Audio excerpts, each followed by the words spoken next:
உலகத்தில் 6 மொழி செம்மொழி, அதிலே ஒரு மொழி தமிழ் மொழி. தமிழ் மொழியை தவிர மற்ற மொழியெல்லாம் செத்த மொழி, வெறும் பேச்சு வழக்கு மொழி. உயிர்ப்புடன் இருக்கிற ஒரே செம்மொழி தமிழ் மொழி.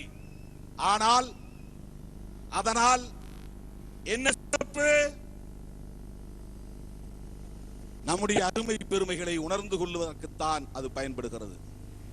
ஆங்கிலம் செம்மொழி அல்ல, ஆனால் நம்மை ஆளுகிறது, நம்மை ஆட்டி படைக்கிறது. எங்கும் ஆங்கிலம், எதிலும் ஆங்கிலம் என்கிற நிலை தலைவிரித்தாடுகிறது.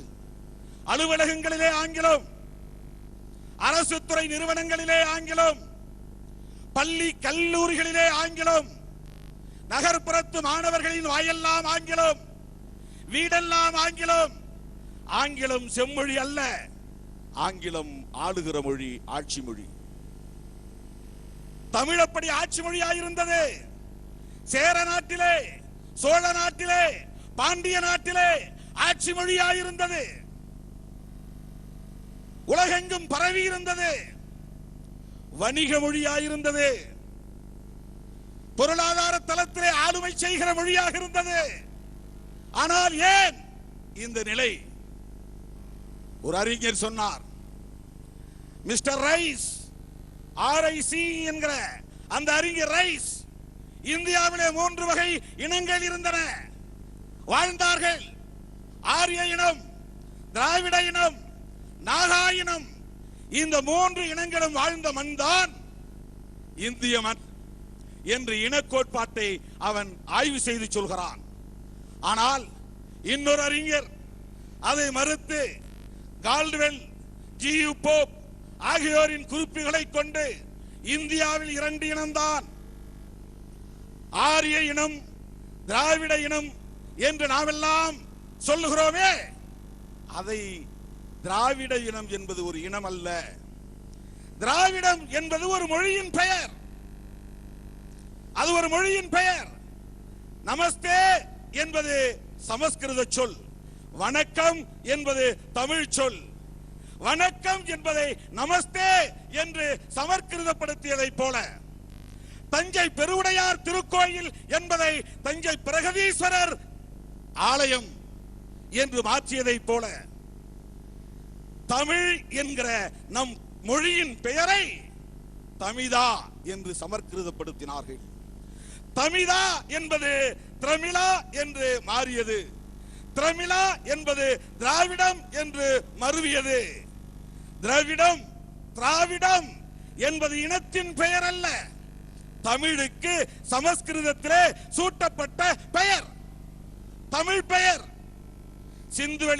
சிந்து சமவெளி நாகரிகத்திலே, ஹரப்பாவிலே 5000 ஆண்டுகளுக்கு முன்பே தமிழன் வாழ்ந்தான் என்று இன்றைக்கு தலைவர் கலைஞரின் பெயரிலான விருதுவை பெற்றிருக்கிற பர்போலா உறுதிப்படுத்தி இருக்கிறார். எத்தனையோ ஆராய்ச்சிகளை உறுதிப்படுத்தி இருக்கிறன. அப்படி என்றால் சிந்து சமவெளியிலே தமிழன் வாழ்ந்தான், ஹரப்பாவிலே தமிழர் ஆட்சி நடந்திருக்கிறது. இதையெல்லாம், இந்த குறிப்புகளை எல்லாம் வைத்து ஒரு அறிஞர் சொல்லுகிறார், இந்தியா முழுமையும் வாழ்ந்தவர்கள் நாகர்கள். இந்தியாவிலே 2 இனம்தான், ஒரு இனம் ஆரியம், இன்னொரு இனம் நாகர்கள். அந்த நாகர்களுக்கு மற்றொரு பெயர் அசுரர்கள், அந்த நாகர்களுக்கு மற்றொரு பெயர் தாசர்கள், அந்த நாகர்களுக்கு மற்றொரு பெயர் இன்றைக்கு அழைக்கப்படுகிற திராவிடர்கள். வாழ்ந்தார்கள். காஷ்மீரத்திலிருந்து கன்னியாகுமரி வரையில் வாழ்ந்தவர்கள் நாகர்கள். அந்த நாகர்கள் பேசிய மொழி தமிழ் மொழி. ஆக தமிழனின் தேசம் இந்தியா முழுமைக்கும் இருந்திருக்கிறது, இலங்கை வரையில் சேர்ந்திருக்கிறது. அப்படிப்பட்ட இந்த நாகர்கள் சமஸ்கிருதமயமாக்கல் என்கிற நடவடிக்கைகளுக்கு ஆளாகி சமஸ்கிருதத்தை ஏற்று தங்களை தமிழர்களாகவோ நாகர்களாகவோ திராவிடர்களாகவோ அழைத்துக் கொள்ளாமல் தம்முடைய அடையாளத்தை இழந்து போனார்கள். அவர்கள் வட இந்திய நாகர்கள், தென்னிந்திய நாகர்கள் சமஸ்கிருதமயமாதலை எதிர்த்தார்கள், சமஸ்கிருதத்தை ஏற்க மறுத்தார்கள். ஆகவே தங்களை தமிழர்களாகவே அல்லது திராவிடர்களாகவே அழைத்துக் கொண்டார்கள். ஆக தென்னிந்திய நாகர்கள் தான் திராவிடர்கள், வட இந்திய திராவிடர்கள் தான், வட இந்திய நாகர்கள் தான் சமற்கிருதமயமாகிவிட்டார்கள். இந்த கருத்தை சொன்னவர் எந்த வரலாற்று அறிஞர் என்று சொன்னால் புரட்சியாளர் அம்பேத்கர் அவர்கள். அறிஞர் பெருமக்களுக்கு நான் ஒன்றை சொல்ல விரும்புகிறேன். வேண்டுதல் வேண்டாமை இலானடி சேர்ந்தார்க்கு யாண்டும் இடுமையில என்பது குரல். வேண்டுதல் வேண்டாமை விருப்பு வெறுப்பு என்கிற பார்வை இல்லாமல் ஆராய்ச்சியை செய்ய வேண்டும். காந்தியடிகள் தமிழை படிப்பதற்காக ஆசைப்பட்டார், அது பெருமைக்குரியது.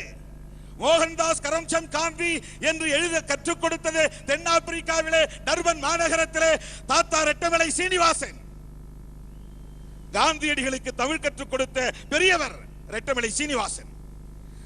காந்திக்கு தமிழ் படிக்க ஆசை இருந்தது, அவ்வளவுதான் காந்தியடிகளின் ஆசை. ஆனால் தமிழர்கள் இந்தியா முழுமைக்கும் வாழ்ந்தார்கள். தமிழ் இந்தியா முழுமைக்கும் ஆட்சி மொழியாக இருந்தது. தமிழர் நாகரிகம் சிந்துவெளி வரையில் பரவி இருந்தது, ஹரப்பா வரையில் பரவி இருந்தது. இந்த ஆய்வை கால்டுவெல், சீவ் போப் ஆகியோரின் குறிப்புகளில் இருந்து உறுதிப்படுத்தி காட்டியிருப்பவர் புரட்சியாளர் அம்பேத்கர் அவர்கள். தீண்டப்படாதவர்கள் எப்படி இந்த மண்ணிலே உருவானார்கள் என்பதை பற்றி ஆராய்ந்து எழுதுகிற புரட்சியாளர் அம்பேத்கர் அவர்கள் 7வது அத்தியாயத்திலே இதை குறிப்பிடுகிறார். இதிலிருந்து என்ன தெரிகிறது? தமிழன் மெல்ல மெல்ல சமற்கிருதமயமாதலை ஏற்றுக்கொண்டான். ஏற்றுக்கொண்டதனால் அவன் இனமாறி போனான். அவன் வரலாறு அழிந்தது. அவன் தமிழினத்திற்கே எதிராக மாறி நிற்கிறான். இந்தியா முழுமைக்கும் பரவி கிடந்த தேசம் தமிழ்நாடு என்கிற அளவிலே குறுகி சுருங்கி போய் கிடக்கிறது. திராவிடர்களாக அழைக்கப்பட்ட தமிழர்களே இன்றைக்கு சமற்கிருதத்தை உள்வாங்கியதால் கன்னடர்களானார்கள், சமற்கிருதத்தை உள்வாங்கியதால் தெலுங்கர்களானார்கள், சமற்கிருதத்தை உள்வாங்கியதால் மலையாளிகளானார்கள். மிச்சம் இருக்கிற இந்த தமிழ்நாட்டு எல்லைக்குள் இருக்கிற இந்த தமிழனும் சாதி பெருமையில் சகடையிலே சாக்கடையிலே உழன்று கிடக்கிறான். மொழி உணர்வு இல்லை.